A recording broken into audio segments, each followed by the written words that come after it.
Do chemical kinetics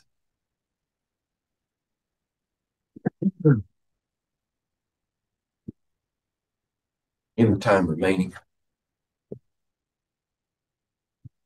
Um,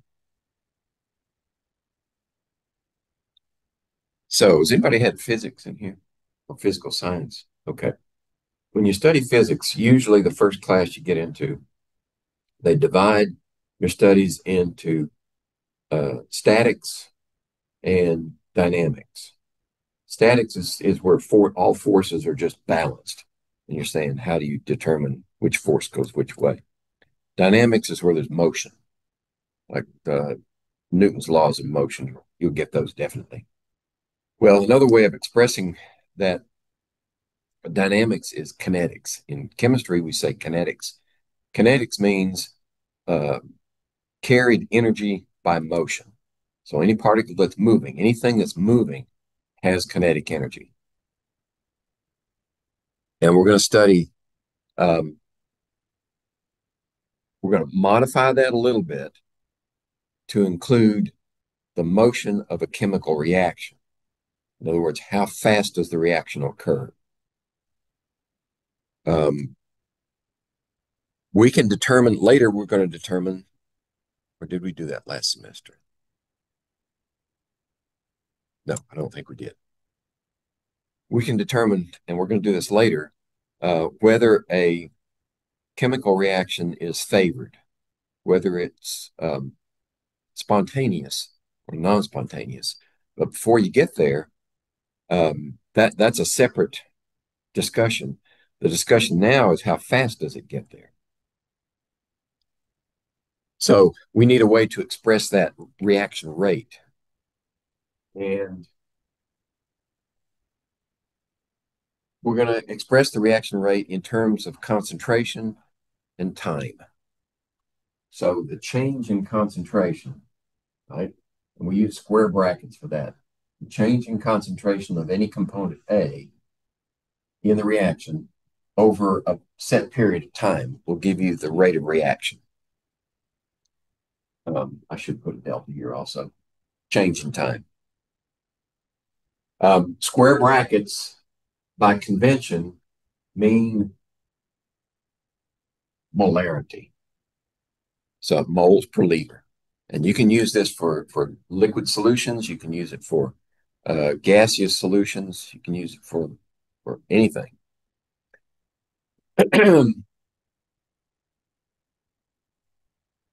A could be a reactant or it could be a product. So if we had A plus B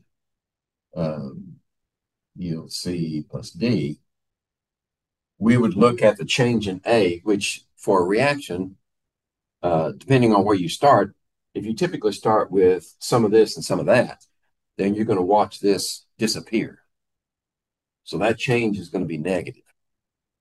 And that's typically what we look at. We look at the disappearance of a reactant or disappearance of several reactants during a reaction because we typically start with the reactants and there are no products to interfere with it. Because once you start building up products, and we're going to look at this in chapter 13, once you start building up products, you can get reverse reactions. Right?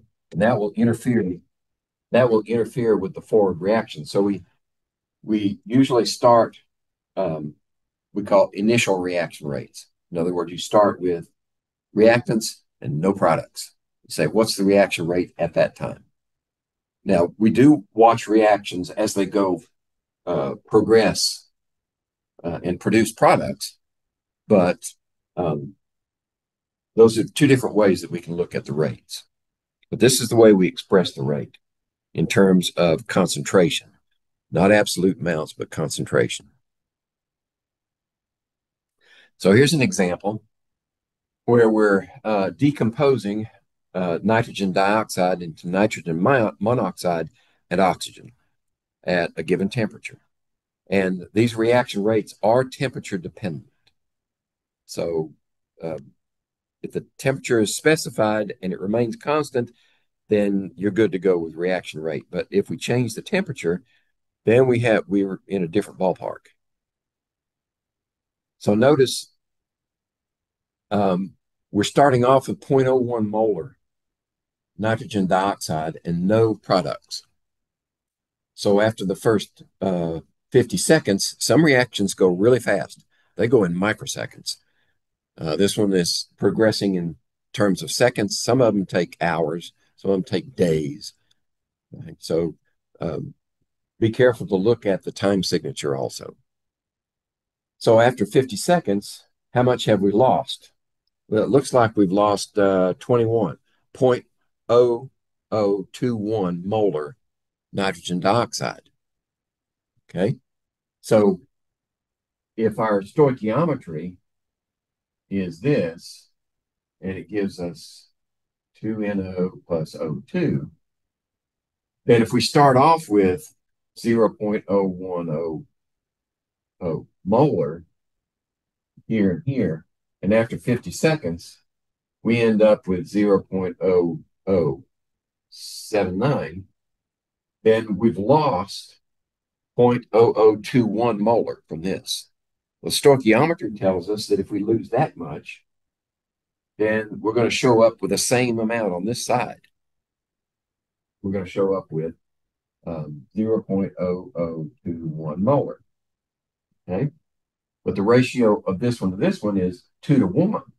So this is going to show up with half that much. 1.5 or 1.6. Oh, wait a minute. It says, oh, sorry. No mistake. What's half of 20 is 10. Rounded off, we have that many molar. So the stoichiometry holds for the disappearance of reactants and appearance of products. And you can follow it all the way down. But you'll notice that after 100 seconds, so we've doubled the amount of time. And now we've only decreased that much. So now we've only decreased, this is a change of 0.0021. This is a change of 0.0014. So notice over the same time interval from 0 to 50 or 50 to 100, it didn't change as much. It's not linear for this particular reaction. And you'll see that very often, that the response is not linear. It can be, but it doesn't have to be. As you decrease the amount of reactant on this side, the amount that disappears each step also decreases, less and less and less. And that's, I can think of a couple of reasons. You don't have as much over here to decompose for the first thing. So by percentage wise, only a smaller and smaller amount disappears. But you also, once you get some of these on that side, you get the reverse reaction. So those are two possibilities that are causing the nonlinear response here. But the main point of this slide is the stoichiometry, right? If it disappears on that side, it's going to show up on this side in the ratio of our balanced equation. And this is a graphic representation. You'll see that obviously that the response is not linear, right? We've got curves all over the place. But the rate at which it happens can be determined at any instant, at any time in the reaction, simply by measuring the slope of the line at that point. So if it curves, if you get a curve like this, then wherever it's tangent, if it's tangent at that point, then the slope of this line is the instantaneous rate. But if we take it up here, right, the slope is steeper, so the rate's faster here, and it's slowing down here, and it's getting slower there. That's known as the instantaneous rate.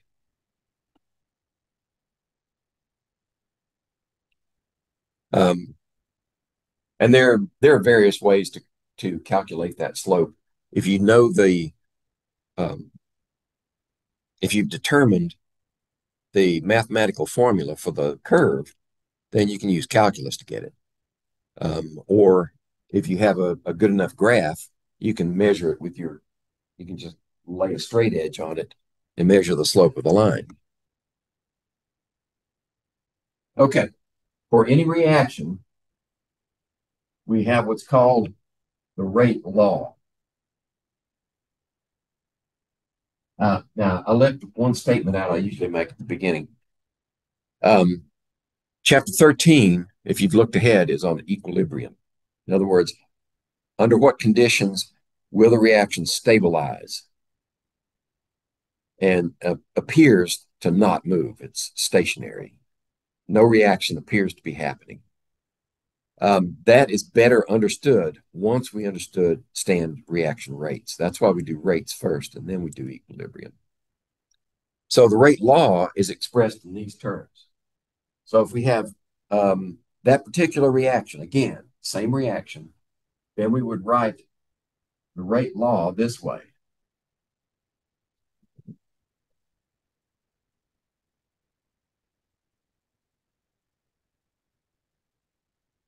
We would have a rate constant, which we just designate as a K. Then we would have the concentration of the reactant, the only reactant in this reaction, and then it's to a power. And that power is called the order. This is the rate constant. This is the concentration at any time. And this is the order. All right. This is also known, let's see, the heading would be rate law. And this one is the differential rate law. That's the differential rate law. We can modify this. Notice that in this expression, there's no time variable in this expression. The time is embedded in the constant. Okay. So what we're going to do next, and the order of this is the order with respect to that reactant. Now, if we had two reactants, like we did before, we had A and B, where we had A plus B yields C plus D, then we would write a rate law for this one. It would still have a single rate constant. Then we would have A, and it would have an order for A times B, and there would be an order for B, separate. It could be the same number, doesn't have to be. And that would be the rate law where you have two reactants.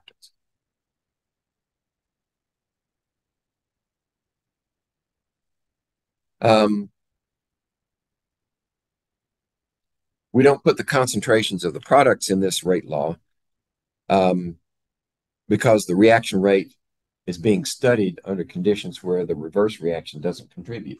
That is, we're establishing the rate law at the very beginning where you don't have products. But we use all the data gathered from a reaction, even as it's producing products, to determine the rate law.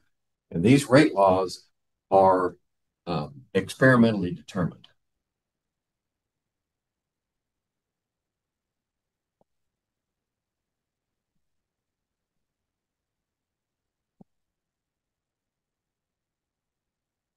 Okay.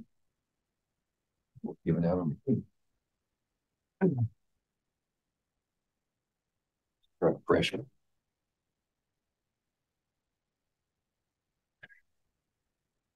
That's just what I said. These are experimentally determined. You can't deduce this rate law from the balanced equation. Now, we're going to look at individual elementary steps for a reaction. And you can deduce those rate laws for the individual steps of a reaction from the balanced equation. But this overall equation has in here are two or more steps, usually two or more steps that it goes through to get from here to here. Those are called elementary steps, and we'll cover those in a few minutes. So this is the differential rate law. The integrated rate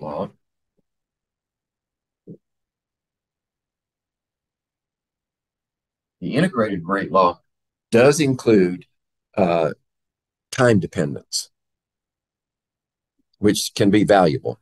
And these two are related to one another. So if you know one, you can deduce the other one.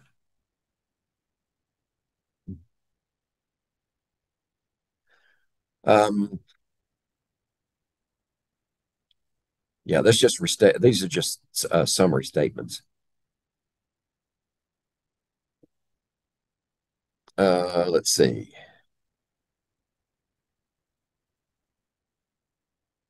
Yeah, you can, since they're related, we can, once you know one, you can determine the other, and it's just a matter of convenience. Which one works best for your experiment?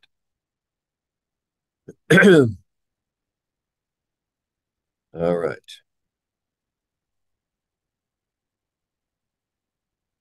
Um, this is we're going to come up with the integrated rate law in just a minute. I don't think I missed it, did I? We just stated the fact. Yeah, we're gonna derive an integrated rate law later when we look at specific types of reactions. This method of initial rates is uses uh, two or more, depending on how many reactants you have, two or more independent rate experiments to deduce the order of each of the reactants in the rate law. And we use the initial rates because of the same reason, because we don't want product interference. All right, we start at time zero, and after a very short time, we determine concentrations from that.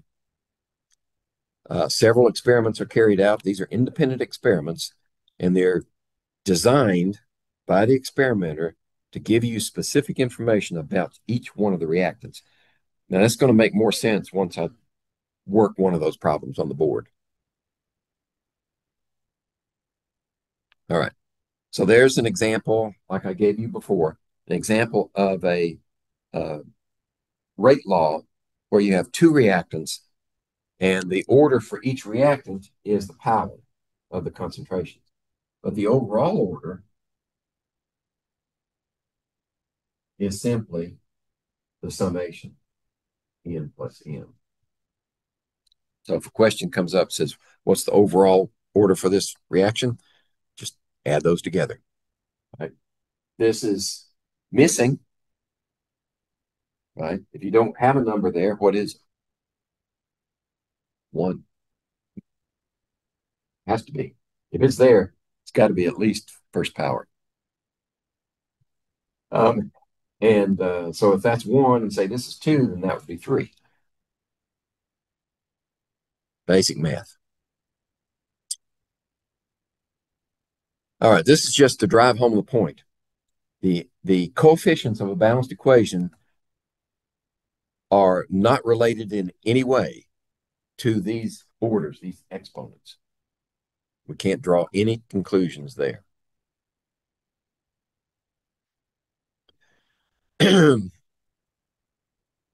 The balanced equation is an expression of stoichiometry. In other words, how much of this comes together to make some of that? So that's what we did in stoichiometry in the first semester. It doesn't say anything about how fast things happen. Now, that note at the bottom is what I mentioned a minute ago. Elementary rate laws can be deduced from balanced equations, but those balanced equations are, we don't actually observe them. We propose them as a mechanism for the reaction. So they're not experimentally determined either. Okay. The rate laws can come in several different flavors. In fact, an infinite number of flavors. And when we do the lab on rate laws, we'll drive that point home. But we can organize information in such a way that it can make the solution of problems easier. We can define rate laws in terms of one of the reactants as either zero order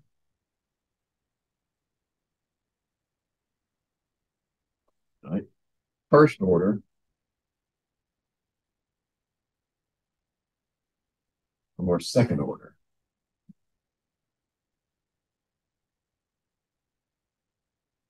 Okay. So zero order would be what? If we'd said rate equals K times some reactant is disappearing with a zero order power, which means what? The rate is actually equal to the constant because anything to the zero power is one. Right? Now, the integrated rate law, this is the differential rate law. The integrated rate law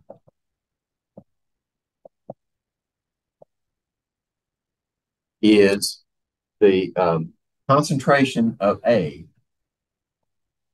at any time t after we start it, any time t is equal to minus K times the time it takes to get from initial concentration to this final concentration plus, and that's the initial concentration of A. So what does that look like, that expression?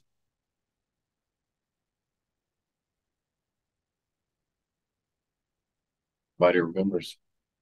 That's a straight line. Right? Y equals mx plus b. So if we drew that, and on the y-axis would be the concentration of A, and time, right? That's x. This is y, this is x. And the slope would be negative, and it's a straight line. So the slope is equal to minus K.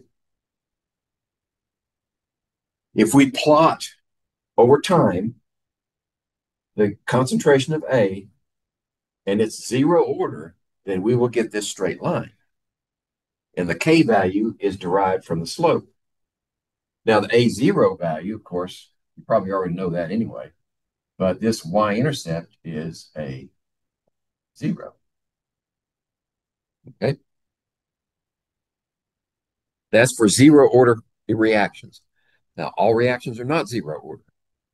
But if we plot the data and we get this straight line, plot the raw data, time against concentration, we get that straight line, we know the reaction is first order, zero order with respect to A. That's what it looks like with cleaner graphics. Everybody knows how to calculate a slope. Rise over run. So if we have this is the change in A. This is a change in time. So rise divided by run gives you the slope. Now, another thing that we can derive from this information is half-life.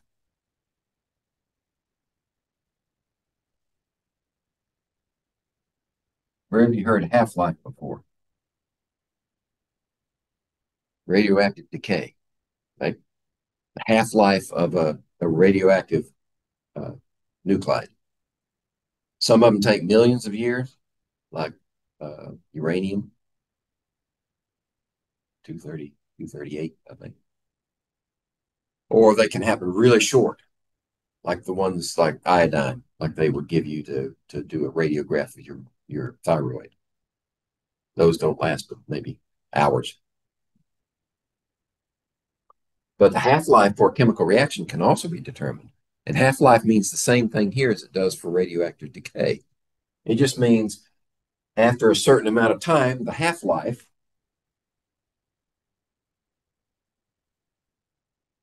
half of the original amount of reactant A is left over. So we determine the half-life. If it's a zero order, it's going to be related to the initial concentration divided by 2 times the rate constant. Okay. So we can use this information to help us deduce what the K is.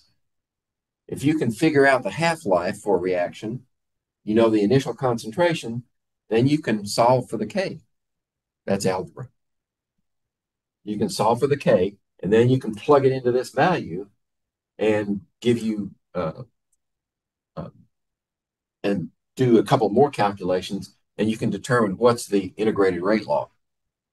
Actually, if you know the K and you know it's zero order from the plot, then you can do the differential rate law right then. Okay. So what this means is for this zero order reaction, the half-life changes as the reaction progresses and the concentration of reactants decrease. So as this decreases, initial concentration, you have a certain half-life. But if you move on down the line and check it again, the K, of course, is a constant, but this changes. So as this gets less, the half-life decreases also. So this is one of the indicators that you've got possibly a zero order is the half-life is not constant. It changes with the concentration. This is the derivation of the half-life. You don't have to know how to do that. I just stuck it in there for curiosity. Okay. It's derived from the integrated rate law. I just leave it up there long enough to be recorded and we'll move on. Okay, first order. So for first order, the rate is going to be equal to a different K value, not the same K, times A to the first power. Okay. And we don't write the 1 up there. That's redundant. The integrated version of this looks like that one with this significant difference. The natural log of A equals minus KT plus the natural log of A, 0. Okay? So that looks like another straight line. You know, scientists love straight lines because they're very well behaved. We don't like curves unless we have to. So if we plotted this one, what would you plot? Right? We'd still have time here, but this would be the natural log of A. And it still has a negative slope. Right? Slope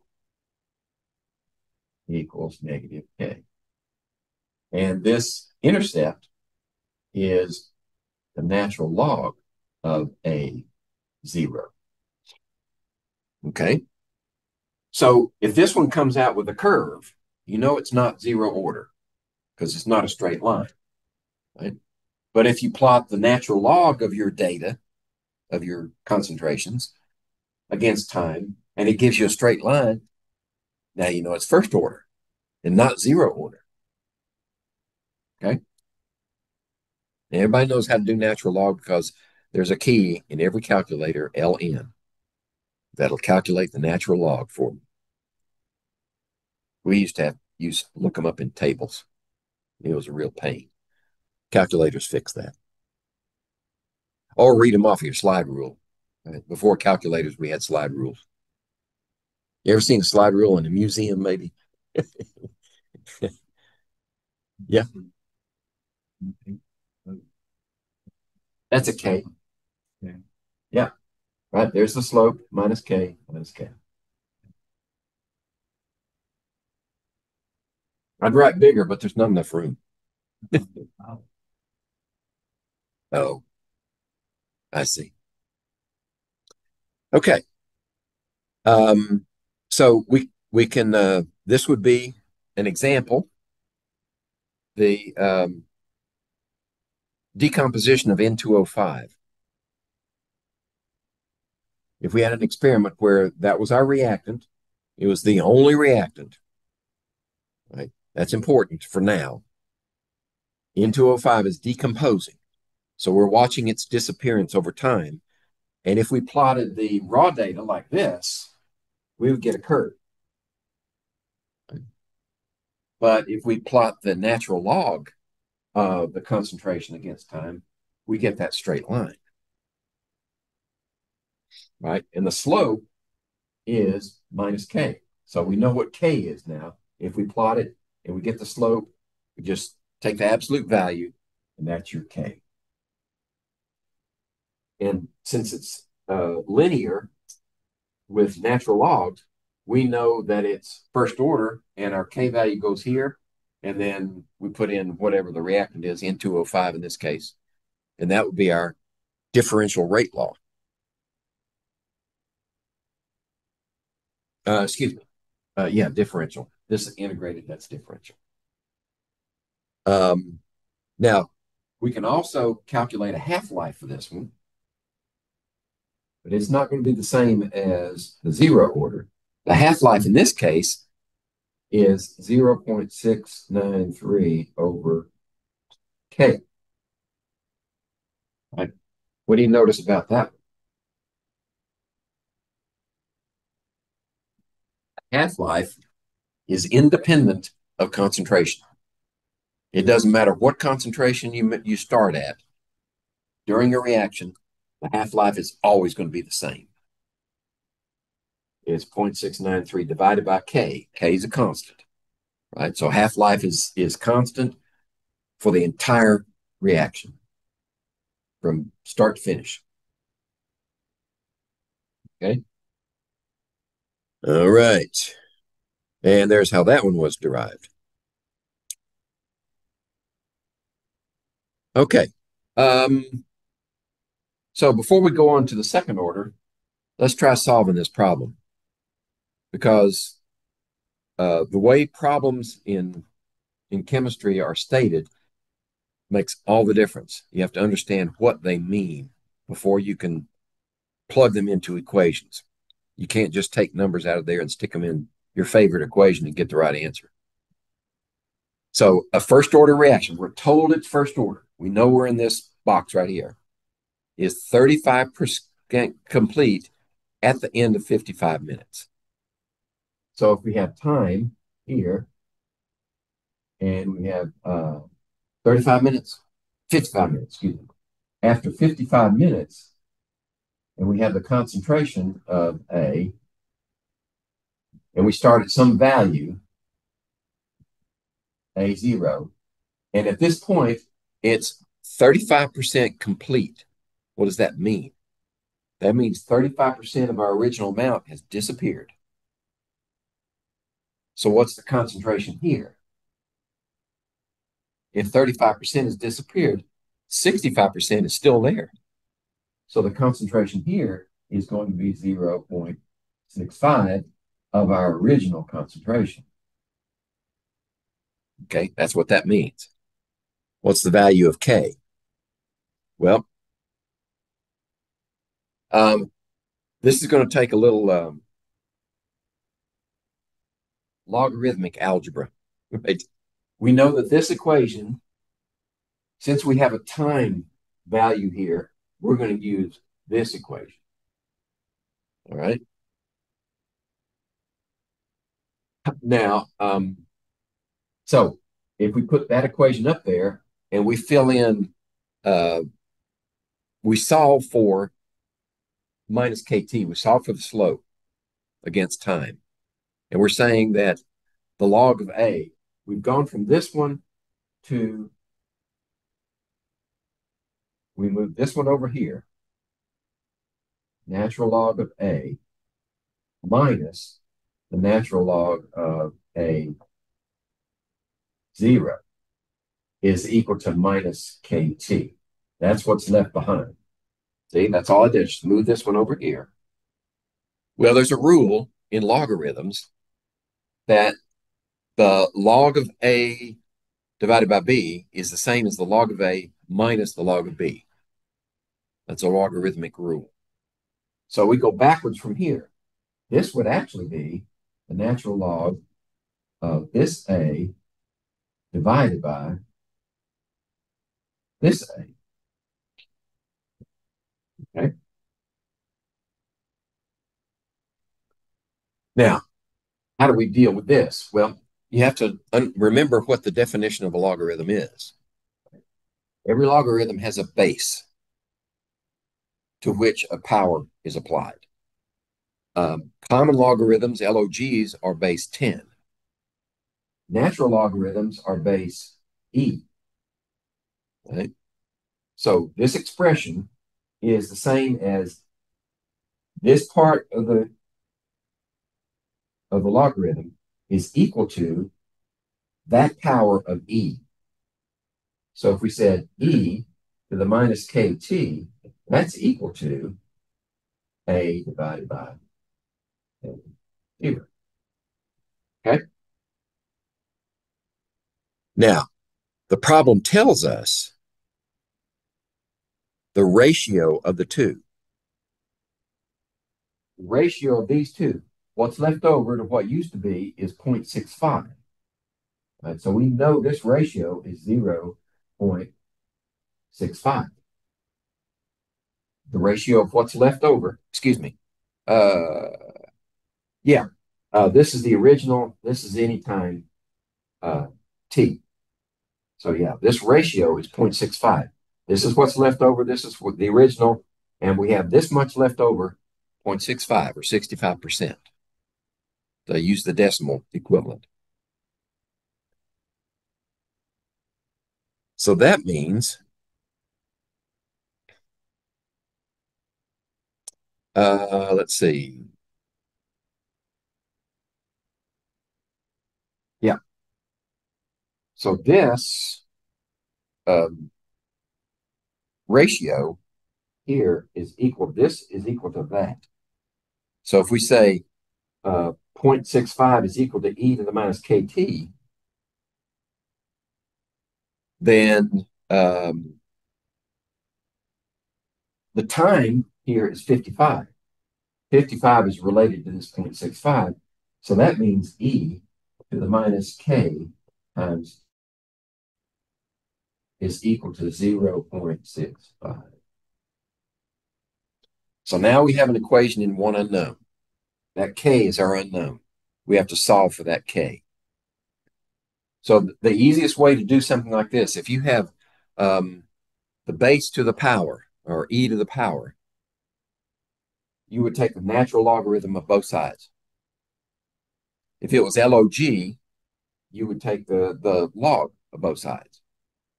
If this were 10 rather than e. So what happens when you take the log? Let's see. Let me move it over here so we can see it better. If I take the natural log of both sides, which is admissible, right? Algebra lets you do that. Do the same thing to both sides, you haven't changed. So if I say the natural log of e to the minus k times 55 is equal to the natural log of 0.65, what's the natural log of e to any power? Well, it's the power. E to what power is equal to e? E to that power is equal to e. So minus k times 55 equals the natural log of 0.65. So all we have to do now is take the natural log of that, divide it by minus 55, and that's our k. And it turns out, if we do all that, our k value is now equal to 7.8 times 10 to the minus 3 reciprocal minutes.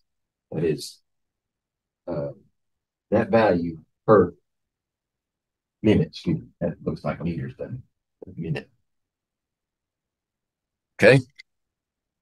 So you have to scratch your heads, go back to your log rules from math class.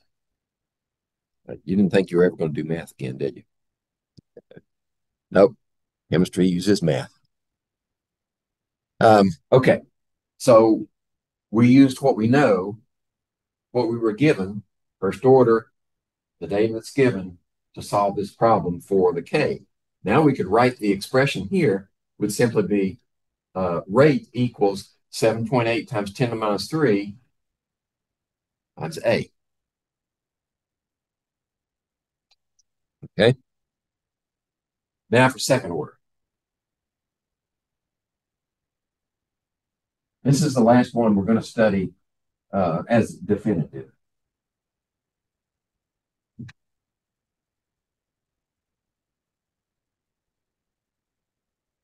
Okay, second order then would be written like this.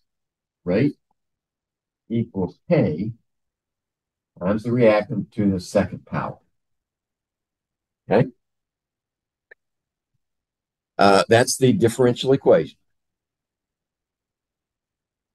And for this example, if we had C4H6, which is, I think that's butane, which doesn't mean anything, of course, but okay. This decomposition of butane, if we plot the natural log of that, actually, if we plot the raw data, we're going to get a curve. If we plot the natural log, we get another curve. There it is on the left. But if we plot the reciprocal,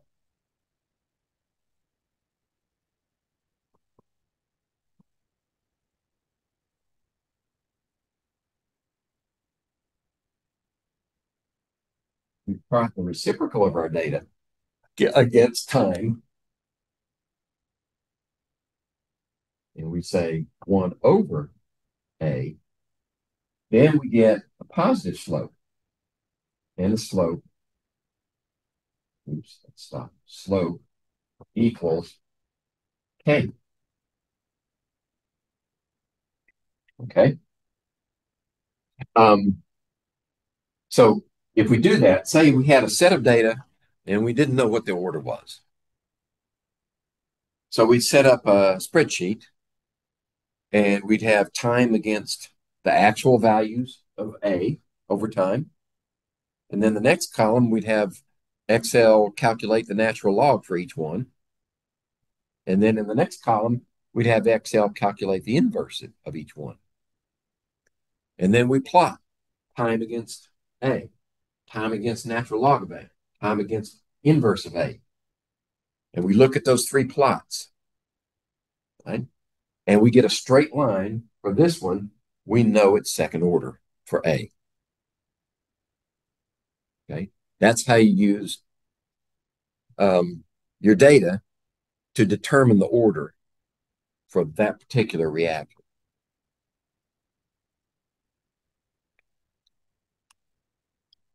Right? So this one also has a half-life, and that's equal to 1 over K times A0. There you go. So this one does vary. Half-life does vary with the concentration of A. So if we start A at a different point in our reaction, we'll have a different half-life. The only one that doesn't change, is constant over time, is first order. But zero order and second order do change with half-life. So since it's, since A0 is in the denominator, that means that as it decreases, then the, the half-life for this one increases. Well, A is going to be disappearing. So as A disappears, the half-life gets less. But as A disappears, it makes it smaller, right? So it's in the denominator. That means half-life gets bigger as the reaction progresses. Okay, and there's, if you're interested, how you calculate the half-life for the, based upon the second order integrated rate law. Okay. I didn't leave myself any room. I might have to erase some stuff to do this one. For this reaction, or if it's worked out. Let me see if it's worked out. Yeah, yes, it's worked out. So I don't have to erase anything. For this reaction, where we have A yielding products, we start off at 5 molar, and the first two half-lives are 25 and 50 minutes, respectively. So what does that tell you right off the bat? The half-lives are changing. Right? 25 minutes for the first disappearance. So maybe I can set up a little table on the side. So if we have time here versus concentration, and at 0, we have 5 molar. First half-life. Half-life is 25. Okay, 25 minutes. This is minutes. After 25 minutes, how much of that's left? No idea. 2.5 molar, isn't it? Well, half of it's gone. So we have 2.5 molar left over. And then the second half-life is 50 minutes. So 50 minutes says, oh, the half-life, if we're starting from this point and we go another 50 minutes, now what's the time? 75. So this half-life here is 25. This half-life here is 50.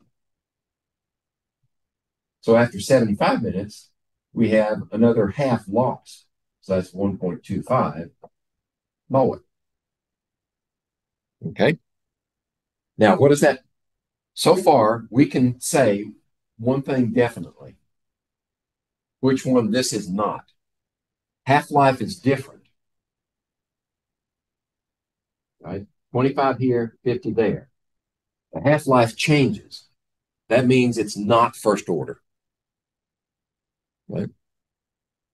So we've got to deduce whether it's 0 or second order. And they want us to calculate the K. And the amount of A at 525 minutes. So if we're going from 0 to 525 minutes, we need the integrated rate law, either this one or that one. Okay? And calculate K, we might be able to calculate K from the half-lives. Because if we use the half-life here, right, 50, if we use 50 here and 50 here and put in these values and find out what the K is, then we do the same thing for, 25 for the first one, half-life, and then 50 for the second one, and put in the value for 50, which would be 2.5, and calculate the K for both examples, right? K there for two calculations each, because we have two half-lives. Then we compare the Ks. K is a constant. If the K changes for this one, it's not that one, right? If it changes for this one, it's not that one.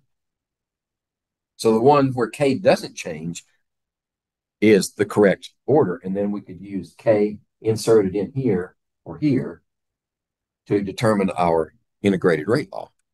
So that's where we're headed with these calculations, right? We know it's not first order, right? Because the half-life changed. Then we do calculate the K for the 0 order for both instances. In the first instance, we get a 0.1. In the second instance, we get a 0.025. It's not 0 order because K is a constant. It cannot change as long as the temperature doesn't change. So the K changed. That means it's probably second order. So we're going to confirm that. Right? We're going to do the same calculations for second order using 25 for one calculation and using 50 for the second calculation, and we get the same K for both of them. That means our reaction is second order, right? We know what the K is, 8 times 10 to the minus 3, or inverse of 125.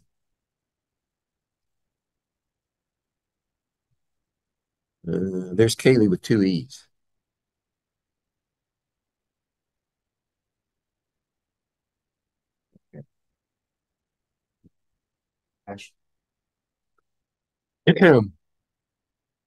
And we can use, so there's the general rate law. We can insert the K,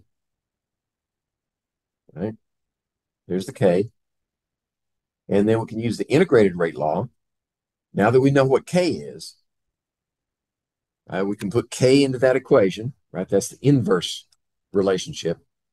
And we can put the time, 525 minutes, right? We're using the same units here. That's good, minutes. And then the initial concentration, after 525 minutes, we start at 0, go to 525. So the initial concentration is 5. We put those values in, we have one unknown. And we solve for that one unknown. We know after 525 minutes, there's only 0.23 molar left. That's the concentration left over. Okay? Heavy math. And there's the summary of everything. Okay, this is just a reminder. I've already said this once, but I'm going to say it again. How can you tell the difference among 0, first, and second order using your data? Graph your data. If you know how to use Excel, it simplifies things a whole lot. If you know how to use Excel to do the calculations of natural log and inverse, and then use your charting capabilities for Excel and chart each one, each data set, time against no change, time against natural log, time against inverse, and look at those, compare those plots. The one that tells you, gives you the answer is the one that gives you the straight line. Okay? You get a straight line, you know it's one of those with respect to that particular reactant. So what do you do if instead of this, right, yielding products, what if you have this yield product? And you need a rate law that says K, A to the N, and B to the M. I'm going to have to erase some stuff in order to make room here. What do you do in that case? Well, as a practical approach, and this is the approach we're going to use in the lab, what you do is you combine, say we want to determine the order of A. You combine K and B. So now you have rate equals a new rate constant times A to the N. K prime is equal to the original K times B to the M. Now, how do we get that to happen? We make the concentration of B so high that it effectively doesn't change during the reaction. Okay. Now, that doesn't give us, when we solve using this procedure, we get the K prime. We don't get the K. Right? So what we have to do is figure the K prime for different concentrations of B. Then we can use those 2 or 3 equations to deduce what that one is. Right, and I'll show you how to do that later. That's what this slide is supposed to show us. Yeah. You essentially make the B concentration constant. And when we take our blue dye as one factor here, and we take our bleach as the other factor, we conduct the experiment with a bleach concentration high enough to where it doesn't change. But we change it. We do it twice. We do it at one concentration, then we take half concentration, do it at another one. And that allows us to calculate the order for B also, for bleach. Right. So yeah, a complete discussion is part of chemical kinetics. So I'll did I yeah okay yeah there's chemical kinetics is there, so you can take that home and look at it. Okay, here's a summary. It's in fine print. A summary of everything we've discussed so far is in that table. And that table, it may not be the same number. It's in chapter 12, but it's in your textbook.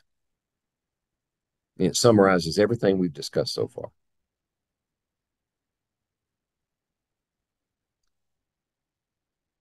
All right. So the point of this slide and subsequent slides based upon this question is to drive home the point that the order of the reaction is a qualitative indicator of the speed of the reaction. Zero order reactions are slow by comparison. First order is faster. Second order is even faster than that. And we can deduce that also from this, which is zero order. This is first order, so that's A times K. And then A squared would increase it even further. So this calculation takes these factors. If we start off with 5 molar, and the K is 10 to the minus 2, calculate the final concentration after 30 seconds. Okay. So we take the zero order and we use our integrated rate law. We put in the values given and we find that A after 30 seconds is 4.7 molar. So it's gone from 5 molar to 4.7 molar in just 30 seconds. Now, if we do the same thing using those same values, but now we're saying the equation is first order. And there's our natural log equation. We calculate A after 30 seconds, and for first order, it's 3.7 molar. So first order is a faster reaction. We do the same thing for the second order. And we find out that after 30 seconds, we've only got 2 molar left. So the order of the reaction indicates a qualitative increase in the rate of the reaction. That's the whole point of that slide. Now, here's a method of initial rates. So here's a reaction. Let's see. I have to make some room. What are we doing on time? I got a half hour. I don't know how many slides I got left. Initial rates, initial rates. There's initial rates. Oh, we got to do the elementary steps, mechanisms. Okay, I need to move. I might have to rely on the slides instead of writing it on the board. Writing on the board takes a lot of time. And we can save that for the review. So I'll have at least one, maybe two examples in the review that we can do. I can do those on the board for you. This particular reaction is the manganate ion plus H2C2O4, which I'm pretty sure is oxalic acid, and then 6 hydrogens, which means what? This is acidic solution. Right? Those protons mean this is acidic. Then that yields the manganese 2 plus ion, carbon dioxide, and water. All right. So initial rates means we're starting at the very beginning when there are no products. So we can ignore the products. And what we do is we set up the number of reactants. I will write this one up. Plus 1 equals the number of experiments required. Okay. So if we have 3 reactants, we need 4 experiments. Why is that? We need enough experiments so that we can, where's my pointer? There it is. We have enough experiments so that we can hold 2 of them constant and let the other one vary, which means we're comparing two experiments.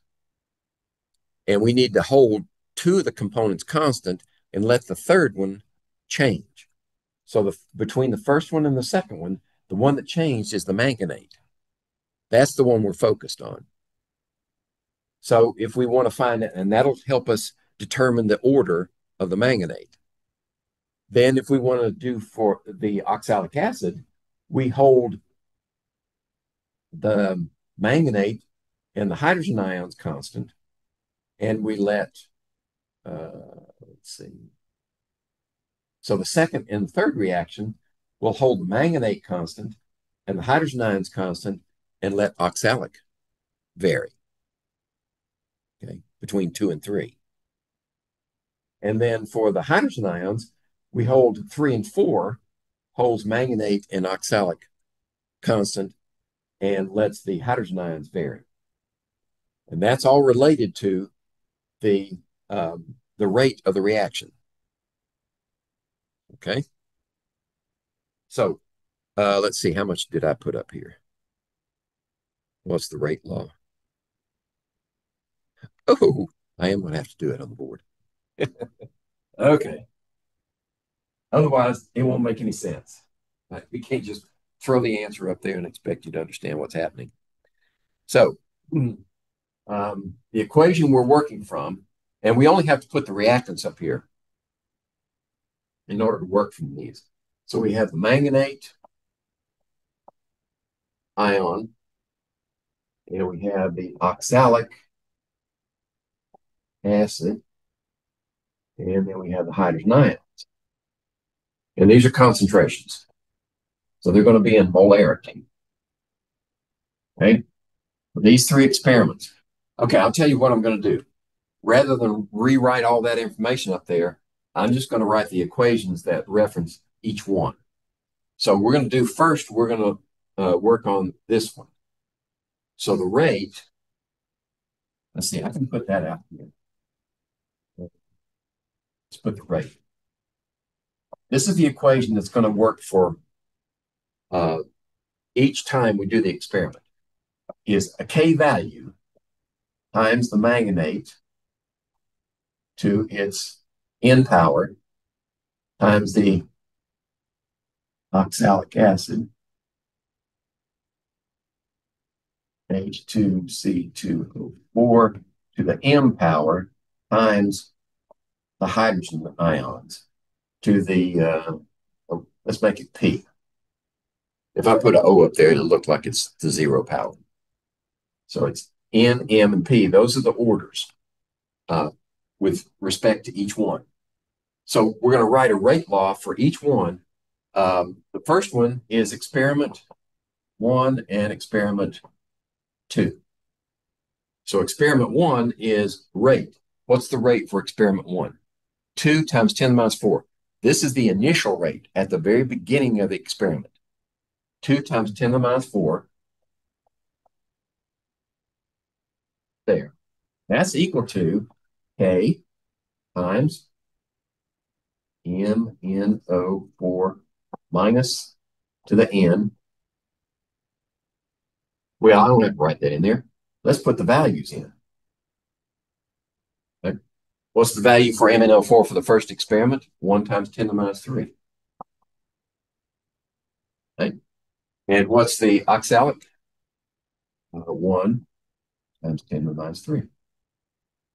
And the last one, hydrogen, is 1 to the P. Okay. There's your first equation. Second equation is 8 times 10 to the minus 4. You know, this is not going to work as good as I thought. I need to have, hold on a second. I'm going to switch these around. I'll explain myself in just a second. So this is 2 times 10 to the minus 4. This one is 8 times 10 to the minus 4. So this value for the second experiment should be 2. And these are going to be the same. Then we have the same K, right? K doesn't change. And then for the first one, this is going to be, again, 1 times 10 to the minus 3 to the n. This is 1 times 10 to the minus 3 to the m. This is 1 to the p. That should be correct.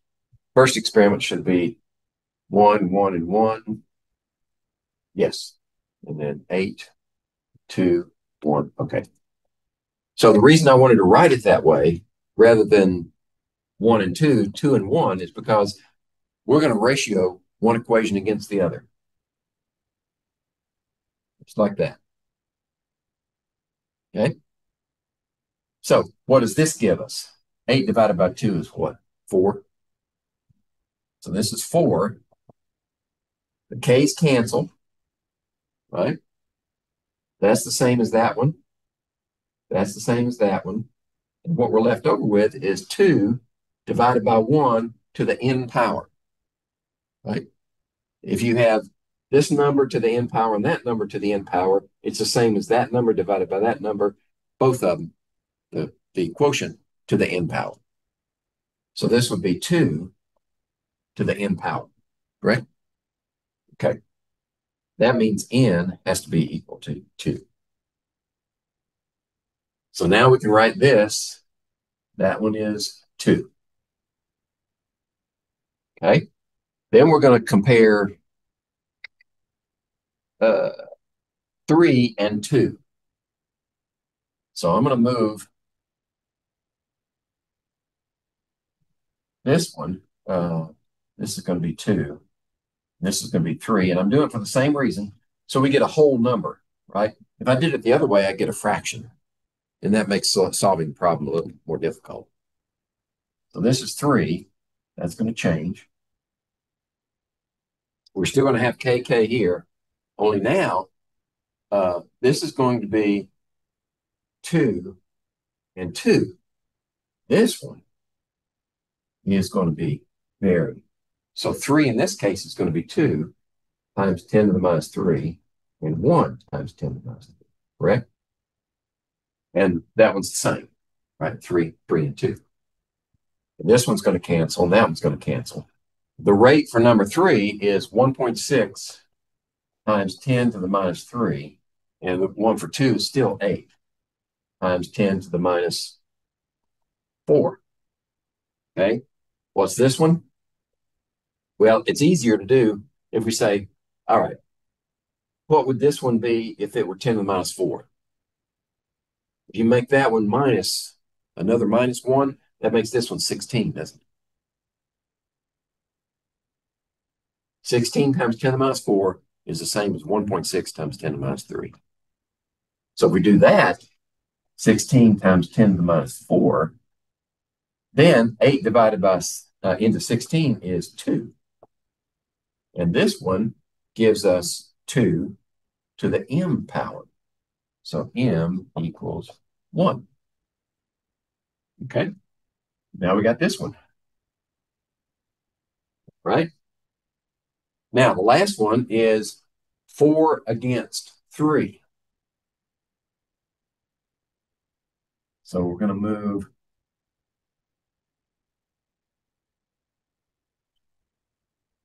three down here, put 4 up here. And 3 was 1.6 times 10 to the minus 3. And 4 is 1.6 times 10 to the minus 3. Okay, K still cancel. This one's still the same on both experiments. This one now is the same on both experiments, so it cancels. But this one is 2 and 1. Okay, 2 molar versus 1 molar. All right, what does that give us? Well, this is 1, isn't it? What's that? That's 2 to the p power. So what value of p will give you 1? 0. Anything to the 0 power is 1. So p equals 0. And this, 0. Okay, so now we've got the orders for each one. And notice, if this is 0, it's equal to 1, it completely drops out of the rate law. right? There's no need to keep it there because it's zero. Right? So the rate law itself is written as rate equals K times MnO4 minus squared and H2C2O4 first power. And then what we would do is we would take any one of those rates. It doesn't matter. Let's just take the top one. 2 times 10 to the minus 4. 2 times 10 to the minus 4 equals K times the concentration of MnO4, which would be 1 times 10 to the minus 3 to the second power times 1 times 10 to the minus 3 to the first power. So now we have an equation in one unknown, and we just solve for K. And if we solve for K, we square that one, multiply it by this one, divide it into this one. K then comes out as 2 times 10 to the fifth. That's your first example, your first exposure to the initial rates procedure. Okay, got to run. Okay, go to work. Okay, so now we're going to look at reaction mechanisms. I mentioned earlier that when you draw that arrow in a reaction equation, very rarely is it a single step. That arrow between reactants and products usually means that there are 2, 3, 4, 5, 6, sometimes 8 or more steps that we progress through to get the products. That's called a reaction mechanism when you have the individual steps stated in these elementary steps. Now, there are two things that are formed. Let's say, let's use an example. Say A plus B yields C plus D. Well, maybe the first step is A, let's say this is 2. A plus B yields, pick another letter, X. And then X will go along and X will react with B, right? That X then reacts with the other B to make C plus D. Okay? So this would be a two-step reaction, and this X is called an intermediate.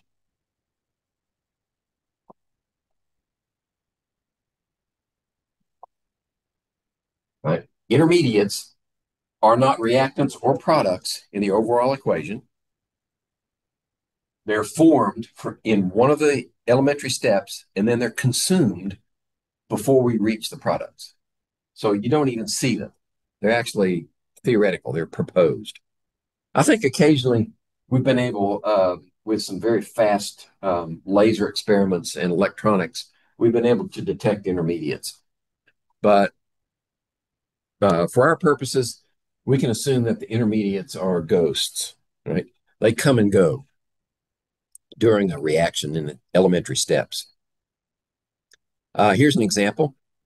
Nitrogen dioxide and carbon monoxide yield nitrogen monoxide and carbon dioxide. So in the first step, we get 2 nitrogen dioxides. Right?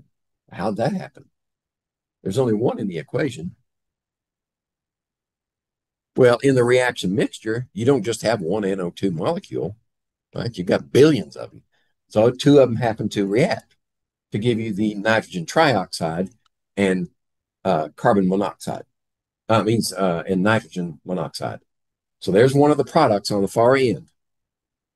And then that nitrogen trioxide reacts with the carbon monoxide to give you another nitrogen dioxide plus the carbon dioxide. Notice also that the intermediate nitrogen trioxide appears and then disappears before the end. The other fact that has to be satisfied by elementary steps in a mechanism is you have to be able to add those two together and get the overall equation. Right? So we have nitrogen trioxide on the product side of one step, and on the reactant side of the other, they cancel out. That's good, they're gone. Then we get one of those nitrogen dioxides in the first step on the left-hand side is reproduced on the right-hand side, and those cancel out. So the stoichiometry is preserved.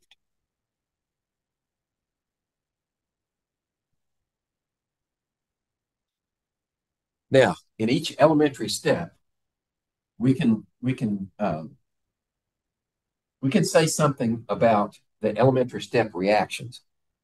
When we've got a single molecule that is undergoing a reaction, it's changing into some other molecule, or it's decomposing into more or one, two or more products in the elementary step, then we can say that's a unimolecular reaction.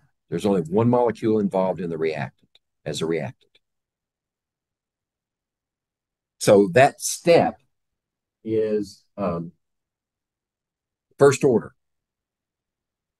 So if we say some X yields some Y, that's all there is to this elementary step.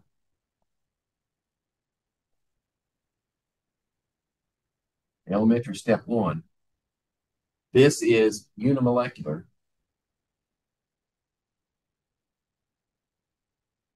Unimolecular.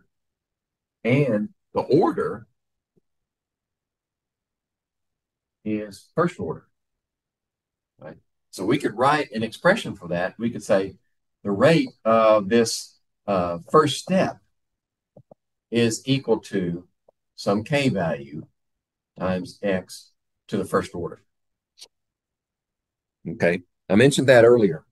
Elementary steps we can deduce from this elementary step reaction, the stoichiometry there, we can deduce the rate law for that step. Bimolecular, say we have X and Y coming together to make an A and a B, right? You have two molecules that have to meet in order for this elementary reaction to go, and that's bimolecular. Now, the overall order for this reaction is second order. This is overall.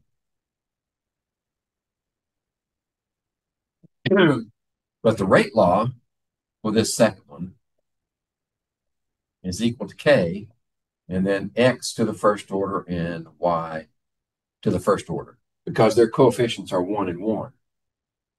Okay? And let's make it more interesting. Let's say this is X plus 2 Y's. So that Y would be second order. But it's still bimolecular. Oh, I'm sorry. No, it's not. Anybody know why? That's an elementary step. So if X and Y come together, that's only two molecules. But if I put two Y's with an X, that's three molecules. Two Y's have to come together with an X. So that wouldn't be bimolecular. Now, if I said, for this one, if I said X plus 2 Y's yields C plus D, then this would be termolecular. And the overall order is 3. And the elementary rate law for this one would be K times X and then Y squared. Okay, so elementary steps, you can derive these elementary rate laws for each of the steps from the stoichiometry of the step. Now, these are very rare. When molecules come together, if there's just one molecule, like it just vibrates until it does something. Bimolecular, you have to bring these two molecules together with the right orientation. Say if the reacting sites are on this side and this side, Okay. They have to have enough energy when they meet also. But if they come together like this, no reaction. So it's like you've got a 50-50 chance as long as the energy's there. But termolecular, you've got to get three molecules together simultaneously with enough energy, with their reaction sites properly oriented to induce a reaction. And that's very rare, right? Just statistically speaking, termolecular reactions don't happen that often. And we shy away from them unless there's no other choice in using a termolecular for an elementary step. Okay. Very rare. Now, when you have elementary steps, let's say we've got well, just for argument's sake, say we have these two come together to produce some products. Right? Say if we have yeah, this would be good. If you bring this one together and say X yield Y and then Y X with another X to make this one, probably plus an X over here to get rid of that X. Then the overall would be X yields A plus B.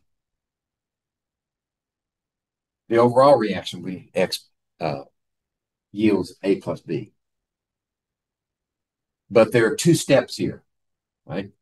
And the rate of the reaction is dependent upon the elementary step that runs the slowest. Right? Its rate is determined by the slow step. So relative to one another, say this first one is, no, that wouldn't be characteristic. Right? Bimolecular is usually slower than unimolecular. So say this is the slow step and this is the fast step. You can produce Y really fast, but the reaction between X and Y is slow. So this rate right here is the overall rate. Right?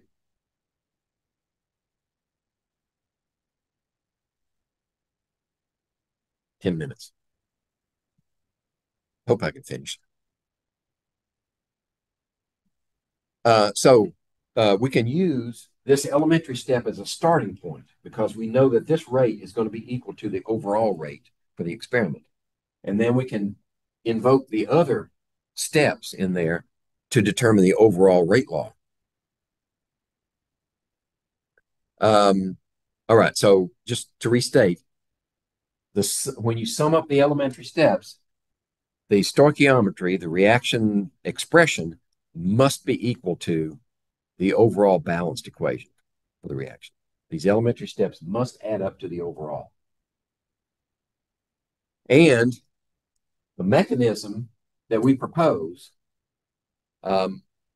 must agree with the experimentally determined rate law. So when we derive the rate law from these elementary steps, which we can do, it has to agree with the experimentally determined rate law. If it doesn't, then that particular mechanism that you proposed is no good, throw it out, which is typically what chemists do when they're working in kinetics. They propose 3, 4, 5, 6, 7, 8, sometimes 12, 14 different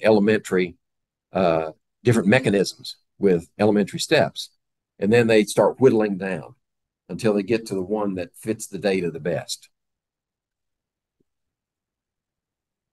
So here's an example where N2O5 decomposes into NO2 and oxygen. And we see that we've got the first step is fast, the last step is fast, and the middle step is slow. So that middle step is the one that determines the reaction rate. The first thing we have to do, in order to make things balance, we've got to be sure that when we add these together, remember Hess's law, where we were adding component equations together to get the overall? Similar thing here. We need 2 N2O5, so we have to multiply the first one by 2. And the NO3s cancel. Right? NO3, the reason the one on top cancels is because we've multiplied it by 2. So the one on the right cancels the 2 on the left. And then the NO2 on one side of step 2 and NO2 on the right side cancel. And then the NOs cancel because they're on opposite sides of arrows. So when we add those together, when we add those together, it should be that first equation, right? We have two N2O5s, we have two NO2s on the top and two NO2s on the bottom, and we have one O2 from step 2. So we satisfy that addition requirement. We add the elementary steps together, they give us the overall stoichiometry. Now, let's see. Do I have time to run through this one? Okay. I'm going to run over, so you're probably going to have to leave before I finish. So this reaction, where we have A plus 2B's yields a C, has the following proposed mechanism. A plus B equals D, and D plus B equals C. The first one is a fast equilibrium. Second one is a slow completion. It goes, and the first reaction creates an intermediate D, and then D reacts with another B. So it looks like we're headed in the right direction, because if you add those two together, you get A plus 2B equals C, because the D's cancel out. So we satisfied that first requirement. Now, how do we write the rate law here? All right.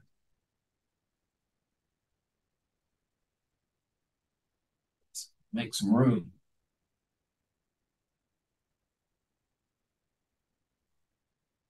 Okay, we've got this fast equilibrium and the slow. So the slow is going to be the rate determining one. So the rate is going to be based upon the first one. So we're introducing D and B. So the overall rate is going to be based on that second equation. We can derive a K times D to the N and B to the M. Okay. So this is the fast equilibrium equal to D, and this is the slow one from which we derived our rate law. Okay. Well, there's a constant in here. I'm going to call this one K2. I'm okay. Call this one K1, one direction, and K1 inverse for the opposite direction. So those are referencing our rates. So this one is actually going to be K2. Okay. So what will be the rate expression for that second one? Let's see. Do I have it? The first conditions are met. Okay, that's good. Summation equals the overall. Okay, there's where we're at. Okay, it did a little bit different. Let me be consistent with the slide. This is 1, and this is -1. And this is K2.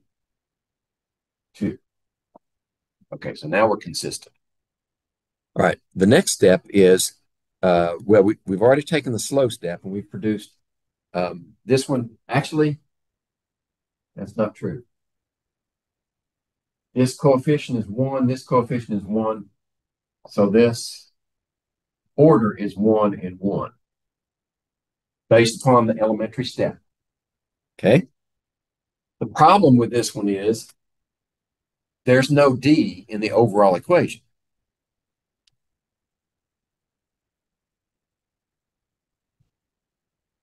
Okay. D is not a reactant. So that means we've got to get rid of that D. So we go to the fast equilibrium step. That means the forward and the reverse rates are equal. Okay. So what's the forward rate? Well, based upon this one, the forward rate would be equal to K1 times A times B. And the reverse rate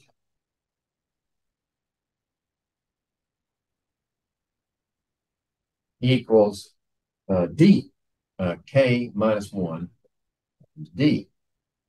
That's the reverse rate. Okay, those rates are equal. So that's why we set K1, A, B. These orders are, since they're elementary steps, the orders are coefficients of A and B is equal to K minus 1, D. Right? So we're going to solve for D because we want an expression in A and B that we can substitute for that D. So this D is equal to K1 over K minus 1 times A times B. Okay? So we're going to substitute that one right in here. So now the rate is equal to K2, and then whatever D is equal to, which is K1 over K1 minus 1, and then A, B, and then B. That B comes down here. That D is this expression, and then the K2. Well, K's are constant, so we're going to combine all of these into one K, the overall K. And A is here, and B is squared. B times B is squared. So that should be the overall rate law. Substituting. Oh, there it is. So using elementary steps, we derived the rate law overall. Now we aren't given the experimentally determined rate law so that we know that this is true, but it would have to agree with the experimentally determined rate law in order for this to be a valid expression. So we didn't go that far. All right. I think we went over the kinetic molecular theory, I think, didn't we? Did we go to kinetic molecular theory for gases?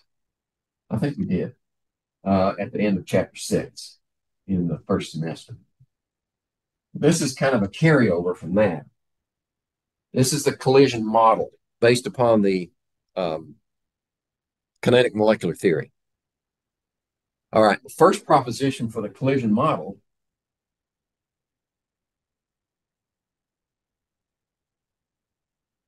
right?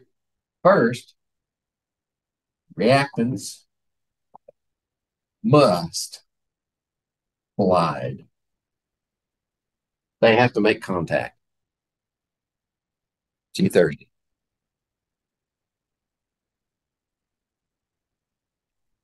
Molecules must collide.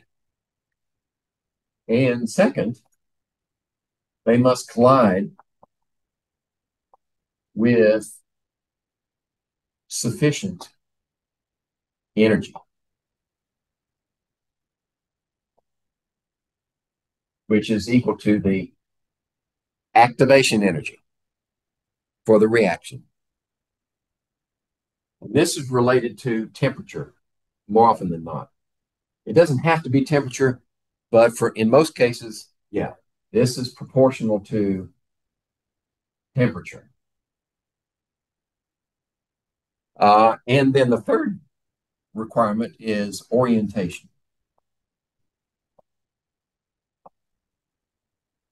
When the collision occurs, the molecules or the atoms, whichever the case may be, have to be oriented in such a way that the reaction sites are contiguous. They have to meet in order for that reaction to occur. So you get collisions required, energy is required, orientation is required. That's the collision model.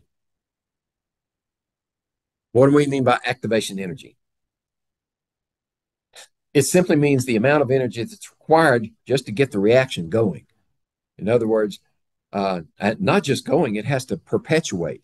It has to have this much energy. So if the reaction is exothermic, then it's going to generate some of its own energy, and that should keep the reaction going. If it's endothermic, then it might peter out, right, very quickly. if it doesn't have enough energy to go in and accomplish the reaction. Okay, this is what an energy diagram looks like. This is the progress of the reaction. And this is energy of all the components measured in the reaction, both reactants in the beginning and reactants and products as we proceed. So if we start off here with reactants at a certain energy, and we end up over here, products, right? What does that say about the reaction? We start off at a higher energy and we end up at lower energy. Where'd that energy go? It left the system, right? It's exothermic. So if this is higher than that, you have an exothermic reaction. So this example is exothermic. Exothermic.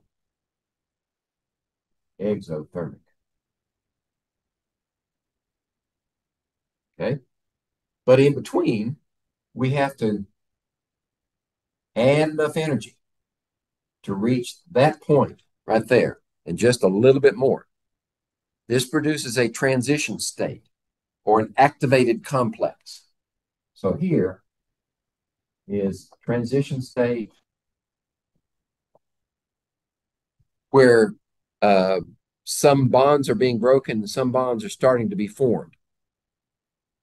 Transition state or activated complex.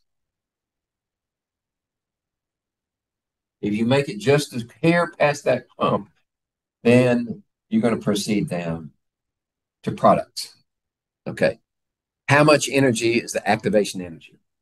It's the difference between the energy you started with here and the extra energy required here. That's the activation energy. Now, if the reaction goes in reverse, if you start with products and go here, the activation energy would be here. EA reverse would be here. Okay? So it takes more energy to go backwards than it does to go forwards in an exothermic reaction. Okay. That's just restating the postulates for the collision model. Now, there was a brilliant polymath. His name was Svante Arrhenius. And he came up with this equation to express the relationship between the rate law constant and the activation energy at any given temperature. So it has a factor A, which is not important for us now. Activation energy, right, is in the powers of E. R is a gas constant with the energy term involved, so it's 8.3145 joule per k mole. And the temperature in Kelvin. Now, that reaction, that is true. That statement right there, that mathematical statement is true, but it's not really, it's not useful for us. So we need a different form, a different format. We need what we call an integrated format. And this particular integrated format is a linear construction. Remember, this natural log of K equals a negative activation energy over R times 1 over Kelvin temperature plus the natural log of A. So notice what we have here. Y equals mx plus b. There you have a straight line. So all you have to do is conduct this experiment at 2 or more temperatures, different temperatures, take the inverse of those values, and compare that to the natural log of the K that you get at each one of those temperatures. And I think I've got a plot on the next slide. The slope of the line is activation energy divided by R. Since R is a constant, if you know the slope of the line, you can calculate the activation energy for that reaction. There it is. So that's a theoretical plot of the natural log of K versus 1 over the temperature. So if you see this type of plot, natural log versus 1 over T, then you know it's a kinetics expression. And you can derive kinetic information from it. You can derive the K from this information. So I may not have, well, I'm already past time. But I was always curious.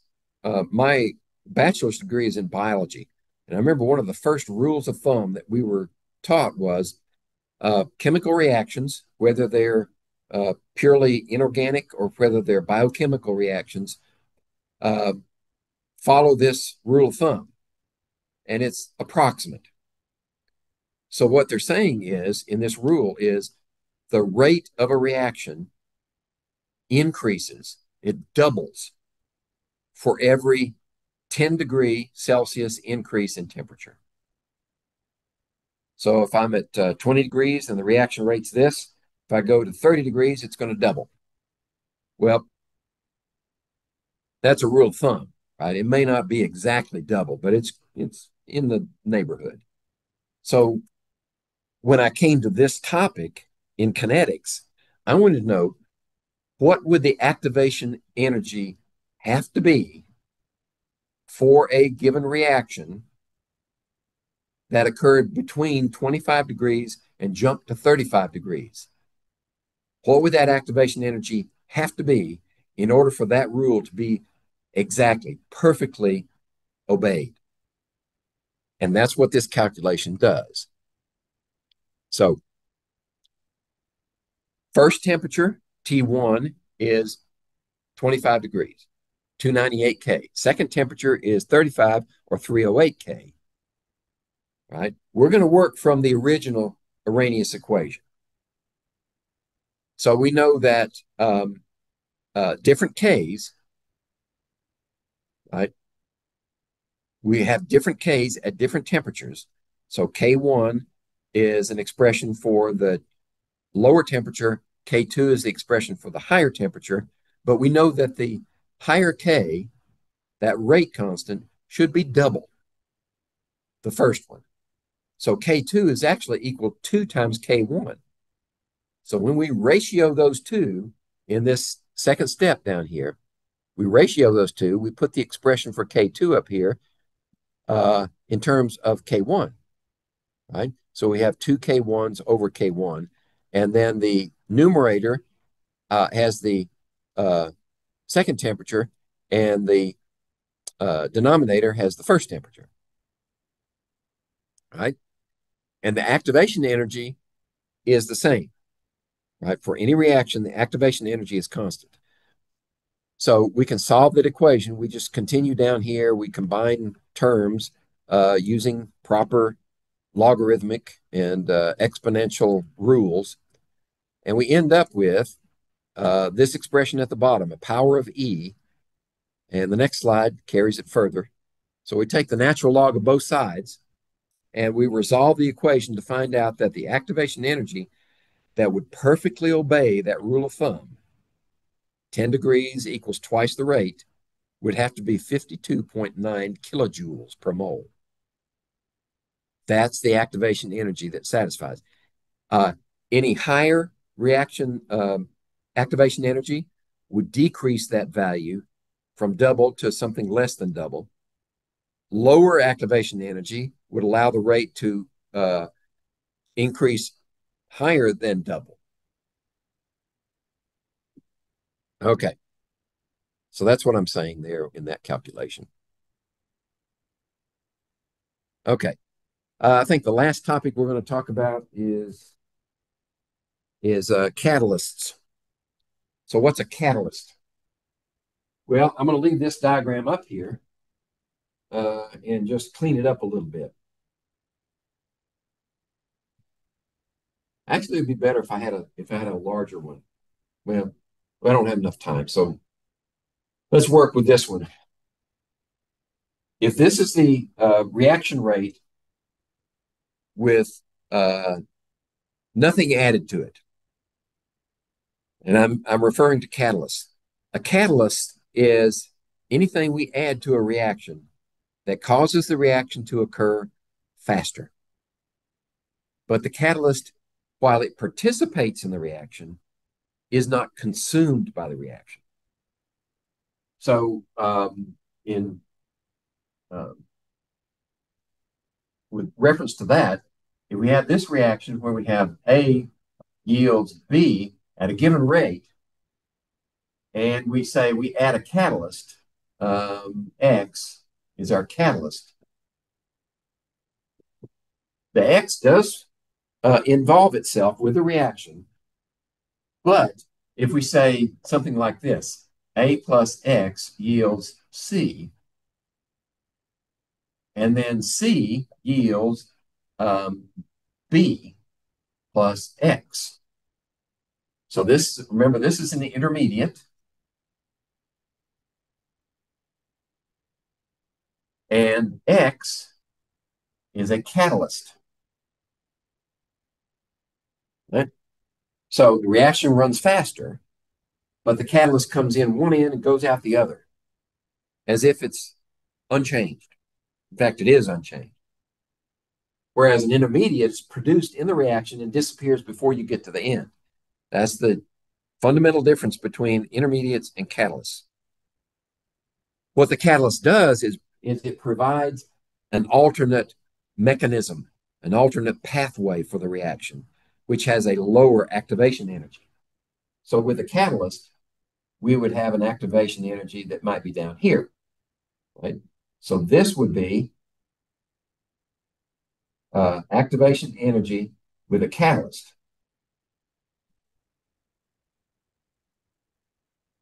So the catalyst provides an alternate mechanism at a lower activation energy. And that allows the reaction to run faster, because if we don't change the temperature, then we need less of that energy to make the reaction go. That means more of the molecules are going to have sufficient energy based upon the collision model to complete the reaction, to reach this transition state and go over the top. Actually, it's a different transition state for this one, for the catalyst, than it is for the non-catalyst. Okay, so this example is an endothermic reaction. Notice the products are higher energy than the reactants, but the reaction occurs faster. Now, here's another way of looking at it. If the number of molecules with a given energy is on the y-axis and the energy itself is on the x-axis, then we get sort of a chi-square curve here, if any of you are familiar with statistics. But with the non-catalyzed reaction, the uncatalyzed reaction, you only have the number of collisions that will give you a reaction is under the blue, shaded blue area, or the purple area on the left. Right? If we introduce a catalyst, then now with the lower activation energy, there are more of the molecules now that have sufficient energy to complete the reaction. That's why the reaction goes faster. Okay. There are different types of catalysts.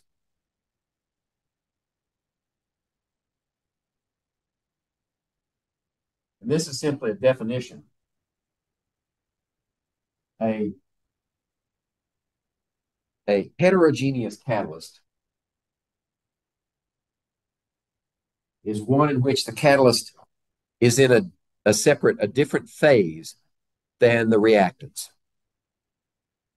For instance, in your exhaust system of your car, you have a catalytic converter, and you've got gases running through it.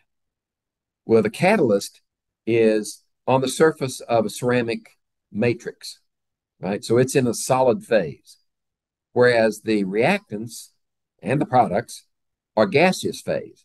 So in that case, the catalyst is heterogeneous. It's a different phase. And what's required in many cases is this process called adsorption. In other words, especially for gases on solid catalysts, the gases must be adsorbed, that is, attached some way to the surface of the catalyst in order for it to do its job. That's adsorption as opposed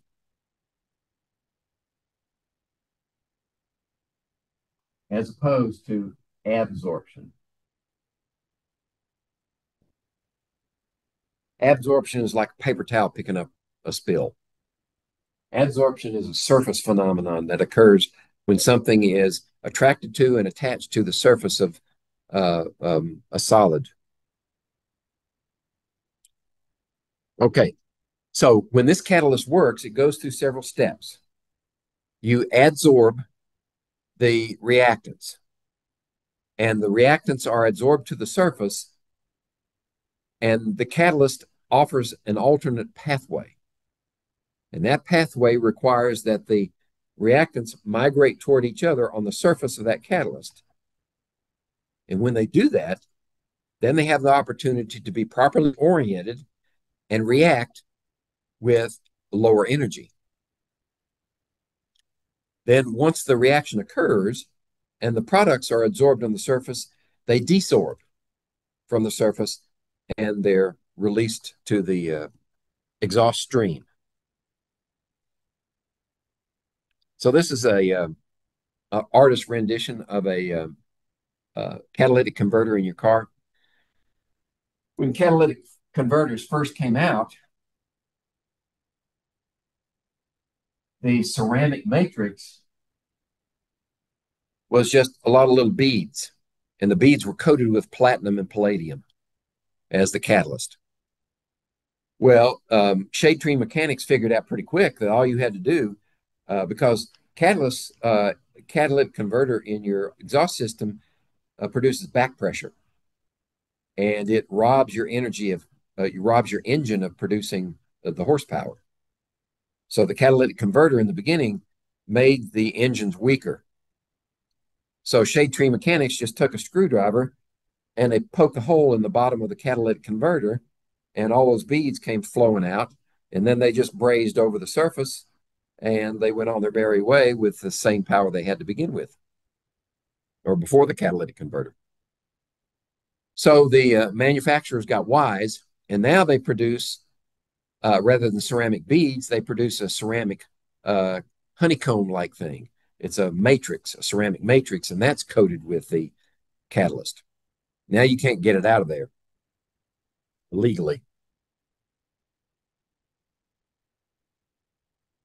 The other type of catalyst is homogeneous.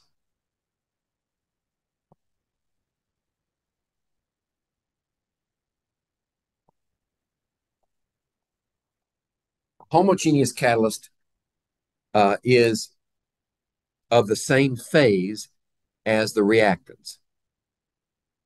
All right, so if your reactants are gases, then the catalyst that you would have to introduce would be a gas in the homogeneous in the mixture to be a homogeneous catalyst, or dissolved in aqueous solution. Right, if your reactants are in aqueous solution, then your catalyst would have to be in aqueous solution. Right, biological catalysts are called enzymes.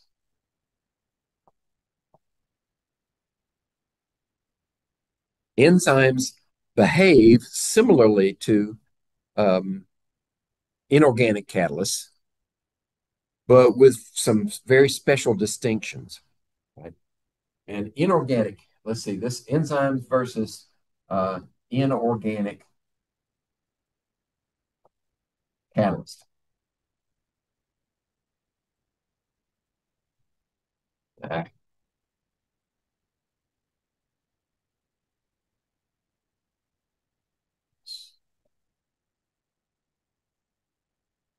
Okay. So how are they similar? Right? Both increase reaction rate. Okay. Both increase reaction rate. Inorganic catalysts work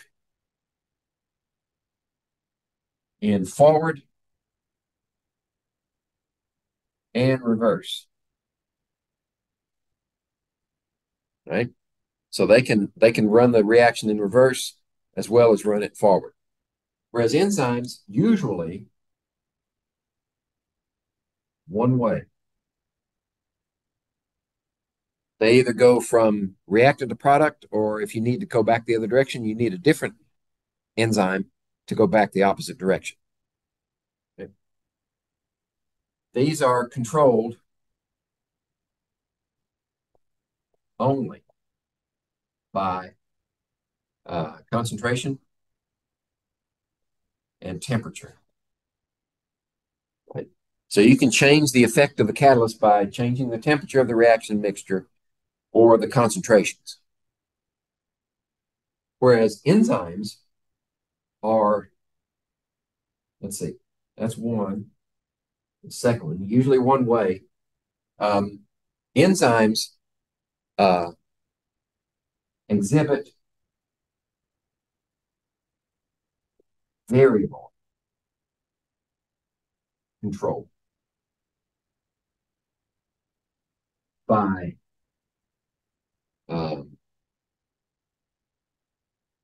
they will respond. Okay, so enzymes also respond to temperature and concentration. Temperature and concentration, yes, but they also exhibit variable control. In other words, enzymes can be induced to be active, or they can be inactivated, or they can be more active with a non-reactant. We can add something to them to make them more active, not just activated, but more active.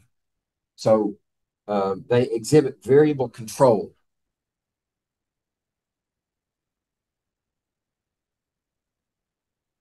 And inorganic catalysts are more restricted in that type of control. Let's see, the last one is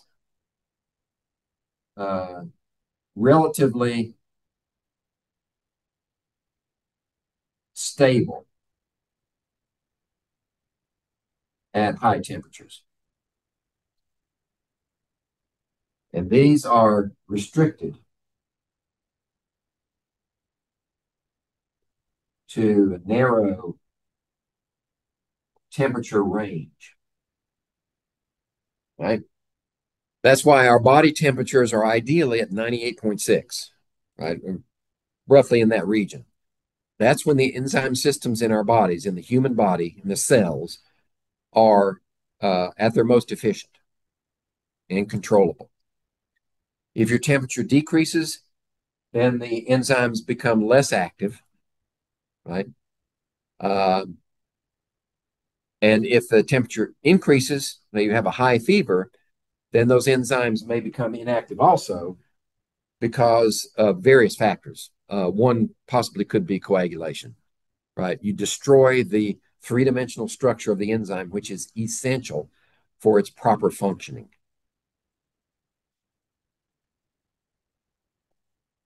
Okay, here's a video decomposition of hydrogen peroxide. Oops, thought it was going to.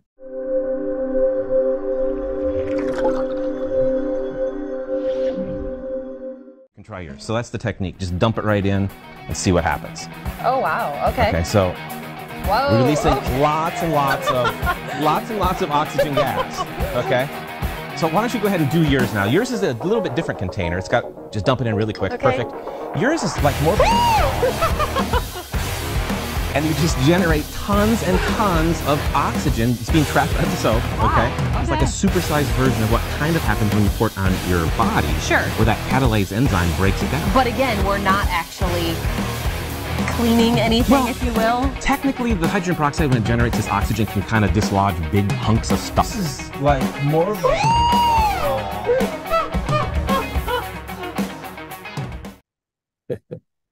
All right. So what's happening here is hydrogen peroxide will spontaneously over time decompose into water and oxygen gas. So the hydrogen peroxide you have on your in your medicine cabinet is 3% concentration. They were probably using about 30%. But this happens at a very slow rate. So you got a bottle on your medicine shelf that's a year old, it still will do the job. In other words, if you put some on a cut, you'll see it fizz. There's an enzyme that comes out of your cells called catalase, and it will cause this decomposition. That enzyme is a catalyst. So it could be catalase. This would be the biological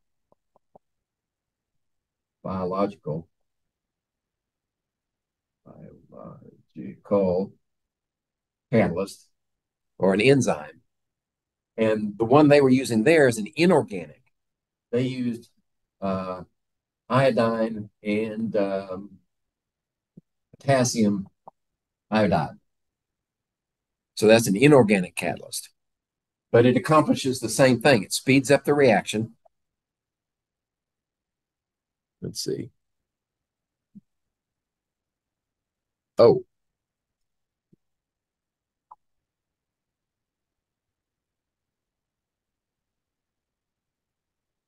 And that's what you get. In this case, they had some blue or red dye in there and probably some detergent in there to hold the bubbles together. All right. Other homogeneous catalysts. Well, these are the proposed elementary steps for that reaction that you just saw in that video. And the slow step is the first one. But notice it's 4 steps. Add all those steps together, you get this one equation, right? And the other equation, the other steps must be faster than that first one. Now, they're relatively slow, but the catalyst itself speeds up the reaction from this proposition to that proposition, which is much, much faster. But in every sequence of mechanism elementary steps, one of them is the slowest.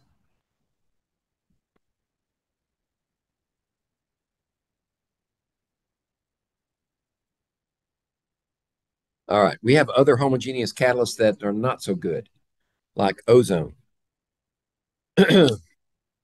Ozone converts uh, oxygen. Uh, well, yeah. The catalyst is nitrogen monoxide, and it takes ozone and converts it into oxygen. So if we have nitrogen monoxide in the upper atmosphere, it's destroying the ozone, which is protective for us against ultraviolet radiation. That's not good. Similarly, uh, chlorofluorocarbons, like freons, will do the same thing. They will produce chlorine atoms. That is a free radical as an unpaired electron. Free radicals are very reactive, and these particular free radicals produced by the exposure of freons to ultraviolet light will go out there and also attack ozone. And since they're enzymes, you get a little bit of that freon up there, and it will destroy lots of ozone. All right, so we're done for chapter 12. And next time we meet, we'll review, and then we'll go in the lab and conduct our first lab on the colligative property of melting point depression.